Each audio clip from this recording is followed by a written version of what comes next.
আজকে আসছি মানে ভাবছিলাম যে কিছু একটা হবে, বাট হ্যাঁ মানে এটা বলার মতো যে আর্জেন্টিনা খুবই ভালো খেলেছে, তো আমার মনে হয় যে ইনশাল্লাহ এবারও কিছু একটা করতে পারবে।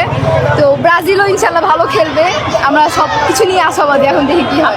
আসলে আমি যাদের সাথে খেলা দেখছি সবাই তো আর্জেন্টিনা, তো প্রচণ্ড পচানি খাইছে, এটা হচ্ছে সবথেকে বড় কথা।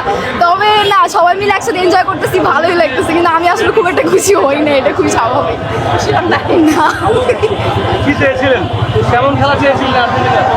আসলে প্রতিপক্ষ যাই হোক, আমি চাইছি আর্জেন্টিনা হেরে যাক, এটাই কথা। কারণ এরা এত মানে এই সাপোর্টাররা এত বেশি ফুটানি করে, আসলে এরা যদি এবারও বিশ্বকাপ জিতে তাহলে মনে হয় না বাংলাদেশে থাকতে পারবো, চলে যেতে হবে অন্য কোথাও। একটু আগে বন্ধু বললো যে আর্জেন্টিনা যোগ দিতে, আসলে কি আর্জেন্টিনা যোগ দিবেন কিনা? আর্জেন্টিনা যোগ দিবেন কিনা? কখনোই না, আর্জেন্টিনা কখনোই চোখ দিব না। আমি ব্রাজিল করে ভালোবাসি, এটা আমার পালস।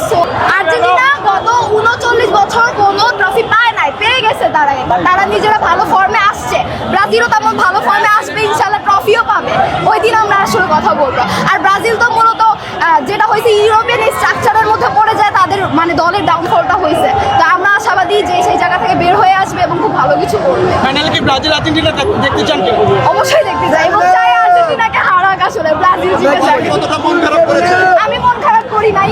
আপু গত 4 ম্যাচে ব্রাজিল আর্জেন্টিনার সাথে একটি ম্যাচও জিততে পারেনি, তো ফাইনালে কিভাবে আশা করছেন যে হারাবে?